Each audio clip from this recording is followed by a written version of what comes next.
You'll come early on Friday to set the table, right, Audrey? My mom asked over the phone, her voice brisk and full of purpose. I pressed the phone tighter against my ear, momentarily stunned. Wait, what's happening Friday? The dinner party for Brian's promotion, she said, as though it should have been obvious. I frowned, switching the phone to my other ear. I wasn't invited. Well, of course not, she replied, her tone dismissive.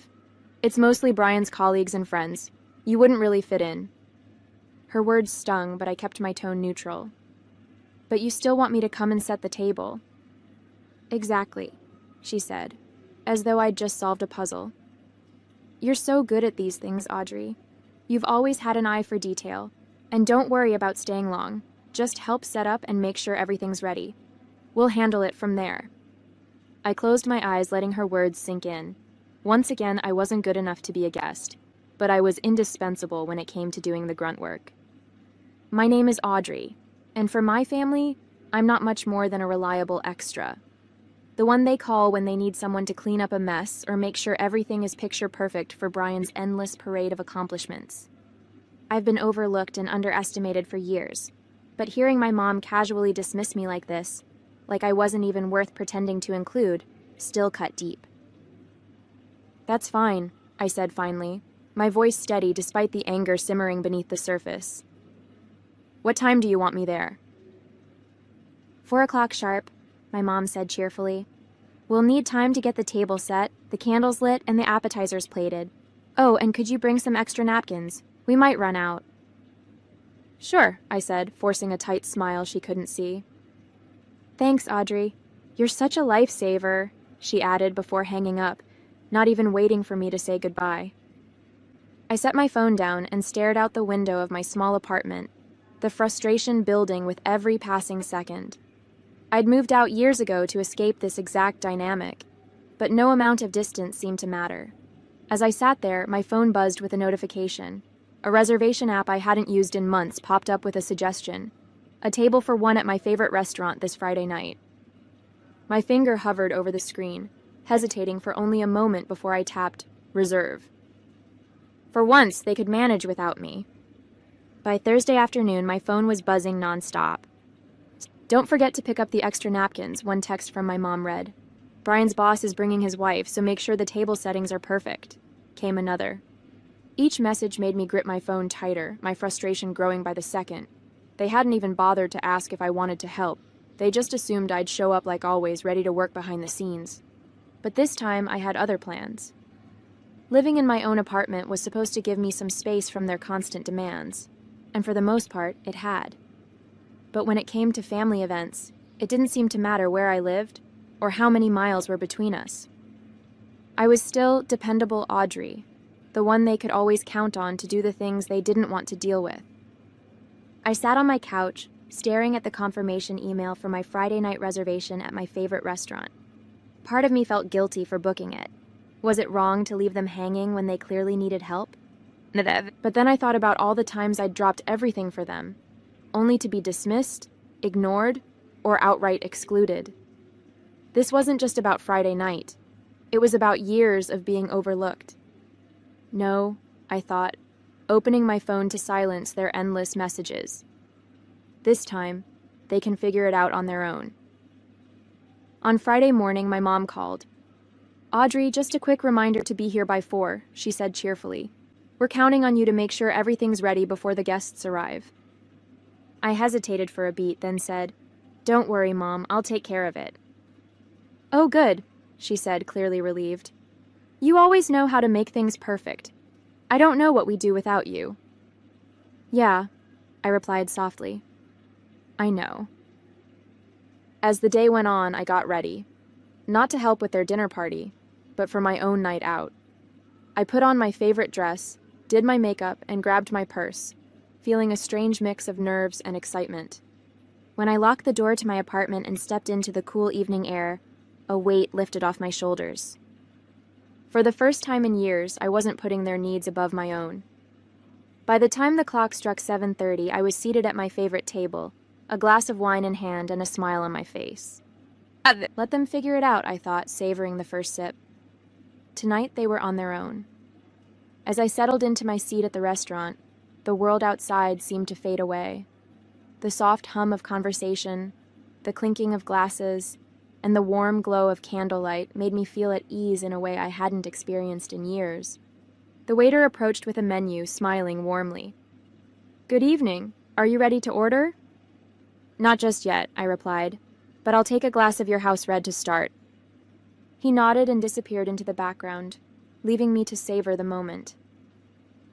Back at my parents' house, I could only imagine the chaos.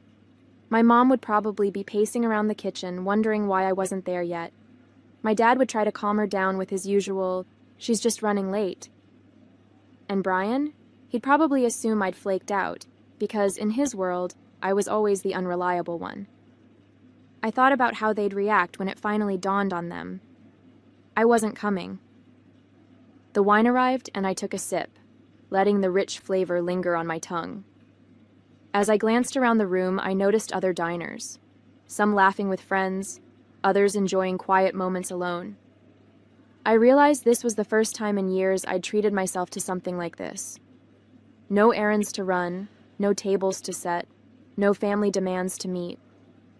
For once, it was just about me. Meanwhile, my phone buzzed in my purse, but I ignored it. I already knew the texts and voicemails piling up. "Where are you, Audrey? The guests will be here any minute. Why aren't you answering your phone?" I almost felt sorry for them. Almost. When the waiter returned, I ordered a dish I'd been eyeing for months, but had never found the right occasion to try. As the meal arrived, beautifully plated and steaming with rich aromas, I couldn't help but smile. This was what freedom felt like, deciding what I wanted, when I wanted, without anyone else's expectations weighing me down. By the time dessert arrived, I was completely at ease. The tiramisu was decadent, the perfect end to a perfect evening. Let them scramble, I thought, savoring another bite. They'd figure it out eventually, and maybe, just maybe, they'd start to realize how much they'd taken me for granted. But for now, that wasn't my problem. Back at my parents' house, the scene was everything I'd imagined, and worse. "Where is she?"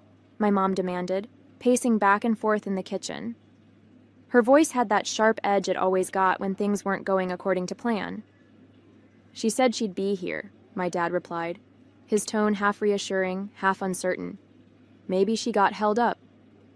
"Held up?" my mom snapped, throwing her hands in the air. "It's not like Audrey has anything else going on. She knew how important tonight was. How could she just disappear?" Brian strolled in, adjusting his tie with a smirk. "Honestly, I don't know why you keep relying on her. She's always been flaky." "Flaky?" my dad echoed, raising an eyebrow. "She's done everything for this family. She probably just forgot the time." "Forgot?" My mom's voice was shrill now. "She was supposed to be here an hour ago. The table's not set, the candles aren't lit, and the appetizers are still in the fridge. What am I supposed to tell our guests when they walk into this mess?" Brian shrugged, pulling out his phone. "Not my problem. Maybe next time don't put all your faith in someone who—" "Enough!" my dad barked, silencing him. Meanwhile, I was halfway through my dessert at the restaurant, blissfully unaware of the chaos. The tiramisu melted in my mouth as I took another bite, savoring the layers of espresso-soaked ladyfingers and mascarpone cream. Across the room, a couple was celebrating an anniversary, their laughter filling the air. It felt good to be here, surrounded by warmth and light, instead of at home where my efforts would have been overlooked and unappreciated. My phone buzzed again, but I didn't even glance at it. Tonight, their emergencies weren't mine to solve. Back at the house, the tension had reached its boiling point.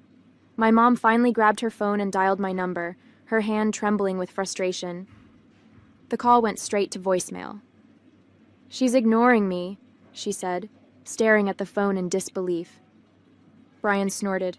"I told you, unreliable." My dad sighed, running a hand through his hair. "Enough, Brian. Let's just focus on getting things ready. Audrey's not here, so we'll figure it out ourselves." "That's easy for you to say," my mom muttered. "You're not the one who has to explain this disaster to our guests." The doorbell rang, and the first guests arrived, stepping into a house that was anything but ready. My mom plastered on a smile, but I could tell, even from miles away, that she was seething inside. I could imagine her glancing around the unfinished dining room, the unlit candles, and the untouched appetizers, silently cursing me for not being there. And for the first time, I didn't care. As the evening wore on, I took my time, relishing every moment at the restaurant. The server had just refilled my glass of wine when I decided to take a peek at my phone. The screen lit up with a flood of missed calls and text messages. "Where are you? Guests are arriving. Everything's falling apart. We need you now." "You're being so selfish, Audrey." I smirked, setting my phone back down without responding. For years, I'd dropped everything to help them. Tonight, they could manage without me. Back at the house, the dinner party had devolved into barely contained chaos. The dining room table was set, but it lacked the polished touch my mom had been counting on. The silverware was mismatched, the tablecloth was creased, and the candles sat unlit in their holders. "Why aren't the appetizers out yet?" my mom hissed at my dad, who was frantically trying to open a bottle of wine. "I'm doing the best I can," he snapped, the corkscrew slipping in his hand. "You said you'd handle the appetizers." "I said Audrey would handle it," my mom retorted, her voice sharp. "But she's not here, is she?" Brian, seated at the head of the table with a drink in hand, rolled his eyes. "Just calm down. No one's going to care about the tablecloth or whatever. Can we just start eating?" "Brian, this is your dinner party," my mom said, her face flushing with frustration. "You could at least pretend to care about the details." "Maybe you should have invited someone who actually knows how to throw a party," one of Brian's friends muttered under his breath, loud enough for my mom to hear. Her eyes widened, and for a moment she looked like she might explode. While they scrambled to salvage the night, I was indulging in a decadent slice of cheesecake at my table. Across the room, I overheard a couple chatting with the waiter about their travels, describing the beauty of the Amalfi Coast. The conversation sparked something in me, a longing to experience more of life beyond the narrow box my family had kept me in. I made a mental note to add travel to my list of priorities, along with continuing to prioritize my happiness. As the dinner dragged on, my phone buzzed one last time. This time, it was a text from my dad. "We're sorry, Audrey. We shouldn't have assumed you'd handle everything. Can we talk later?" I read the message twice, my emotions a mix of satisfaction and vindication. For the first time, it seemed like they were starting to understand what they'd taken for granted. But tonight wasn't about them. It was about me. With that, I turned my phone off and signaled the waiter for the check. By the time I left the restaurant, the air outside was crisp and quiet, a welcome contrast to the chaos I imagined was still unfolding back at my parents' house. I strolled to my car, feeling lighter than I had in years. For once, I wasn't weighed down by their demands or expectations. Tonight, I had chosen myself, and it felt amazing. As I started the engine, my phone buzzed again. I debated ignoring it, but decided to check. It was another message from my dad.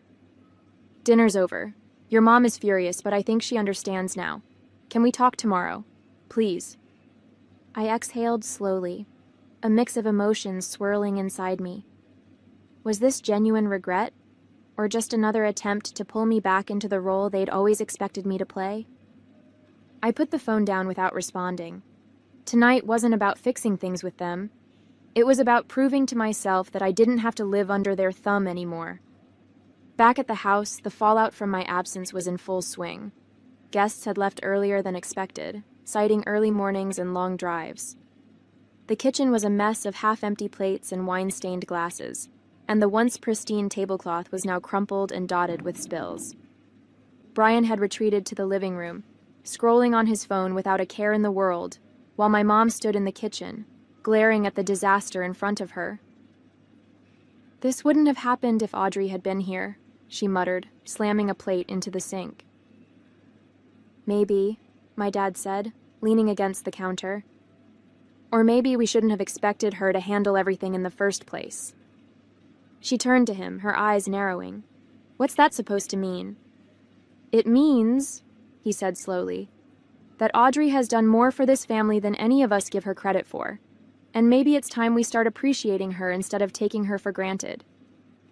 My mom opened her mouth to argue, but paused, her expression softening just slightly. By the time I got home, the messages had stopped. I slipped off my shoes, poured myself a glass of water, and sank into the couch, feeling a deep sense of calm. The night hadn't been perfect. It wasn't like one dinner would change years of being overlooked. But it was a step. For the first time, I had set a boundary, and it felt like the start of something better. As I turned out the lights and headed to bed, I thought about my dad's last message. Maybe I'd call him tomorrow, but tonight I was content to let them sit with the realization of what life was like without me holding it all together. Let them figure it out for once. The next morning, I woke up feeling unusually refreshed. No barrage of texts or missed calls greeted me, which was a small but satisfying victory in itself.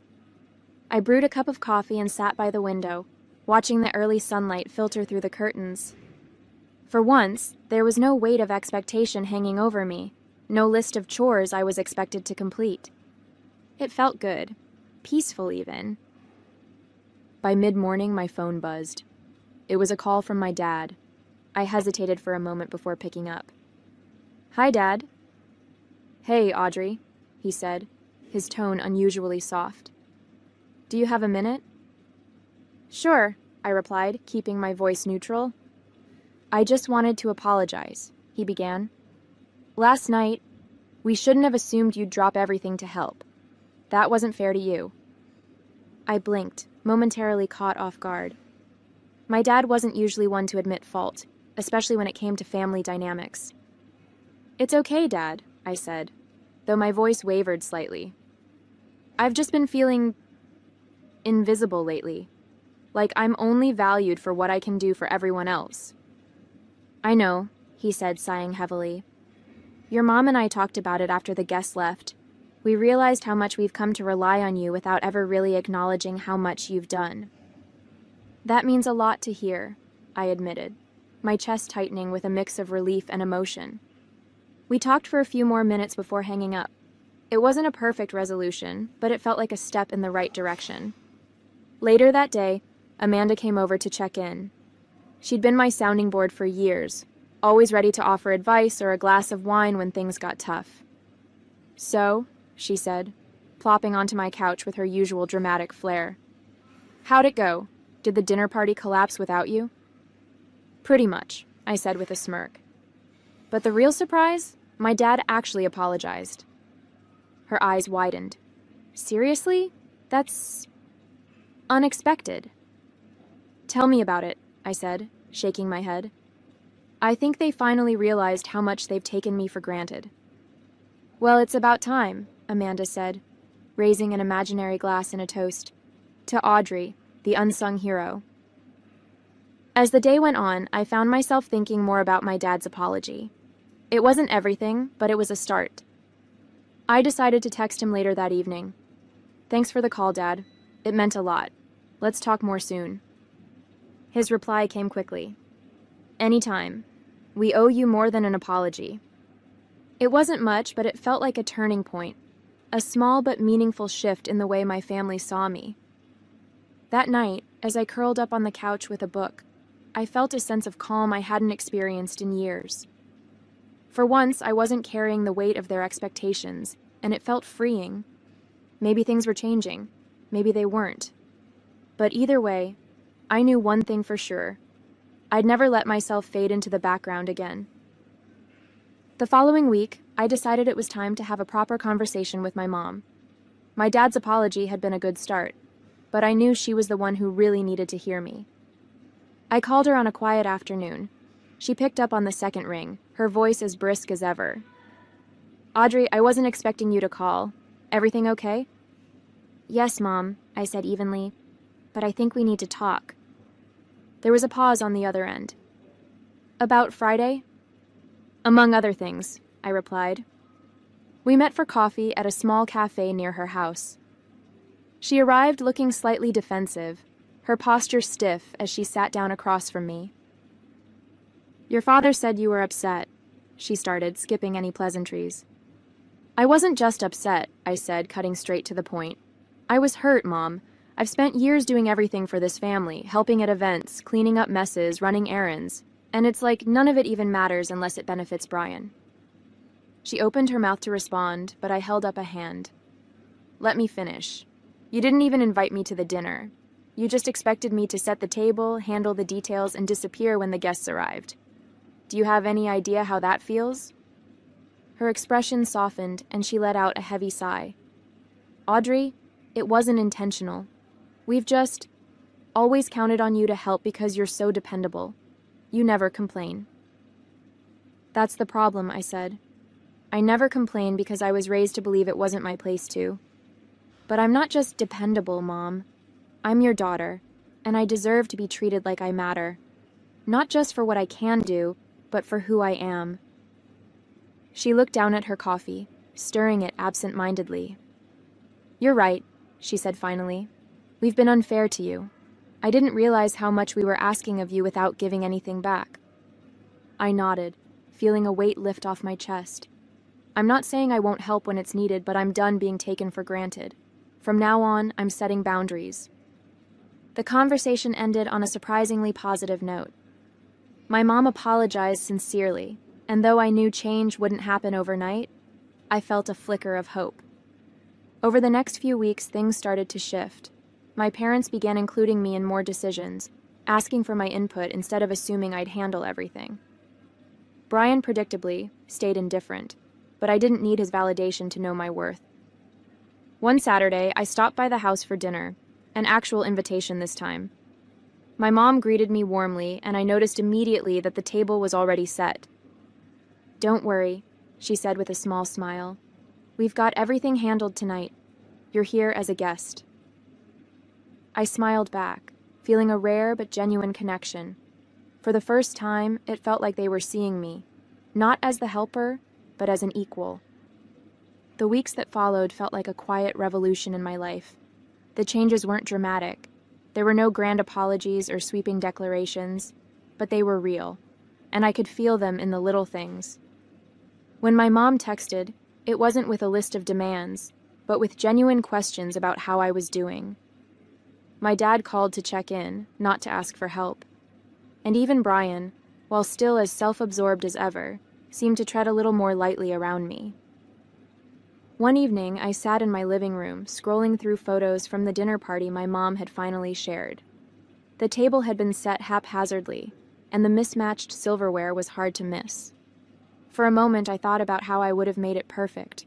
The polished glasses, the neatly folded napkins, the lit candles. But then I smiled, realizing something important. It wasn't my job to make everything perfect for them anymore. They had managed imperfectly, and they had learned what it felt like to rely on themselves. Amanda came over a few days later, armed with takeout and her usual dramatic flair. So how's life as a boundary-setting queen? She asked, digging into a carton of noodles. Surprisingly good, I said with a laugh. It's weird, though. Now that I'm not constantly running around for them, I have so much more time for myself. Imagine that, she teased, raising an eyebrow. What are you going to do with all this newfound freedom? I've been thinking about it, I said, leaning back on the couch. Maybe I'll take that trip I've always talked about. Greece, Italy, somewhere warm and far away. Amanda grinned. Now that's the Audrey I want to see. Later that night, as I cleaned up the empty takeout containers, I felt a sense of calm I hadn't experienced in years. The version of me who would have bent over backward to make everyone else happy was gone. This new version, the one who knew how to say no, how to prioritize herself, was here to stay. And it felt good. A few weeks later, I got another text from my mom. We're planning a family gathering next month. Would you like to come as a guest? I read the message twice, surprised by the wording. There was no assumption, no expectation, just an invitation. I thought about it for a moment before replying, I'd love to. Thanks for asking. When the day of the gathering arrived, I walked into my parents' house feeling lighter than I ever had before. My mom greeted me warmly at the door, giving me a hug that felt sincere. Everything's ready, she said with a smile. Come in and relax. We're so glad you could make it. The dining table was set, not perfectly, but well enough, and the smell of roasted chicken filled the air. My dad was in the kitchen pulling appetizers out of the oven, while Brian lounged on the couch, chatting with some of the other guests. For once, I wasn't rushing around behind the scenes, trying to make everything flawless. As the evening went on, I found myself enjoying the gathering in a way I hadn't before. I laughed with my dad over a silly story from my childhood, shared a glass of wine with my mom, and even exchanged a few cordial words with Brian. It wasn't perfect, but it didn't need to be. Later that night, as I helped my mom bring out dessert, she gave me a grateful smile. "I'm really glad you came tonight," she said softly. "It's nice having you here, just as you are." The words caught me off guard, but I could tell she meant them. "Thanks, Mom," I said, feeling a warmth I hadn't felt in years. When I left the house that evening, the air was cool and quiet. As I drove back to my apartment, I reflected on how much had changed. My family wasn't perfect, and they probably never would be. But they were trying, and for the first time, I felt like they truly saw me. Not just as someone they could rely on, but as a person with her own needs and boundaries. And for the first time, I felt like I could see myself clearly too. Back at home, I curled up on the couch with a book, feeling a deep sense of contentment. The version of me who had walked out of their dinner party weeks ago was still here, stronger, more confident, and finally free to live life on her own terms. This was just the beginning.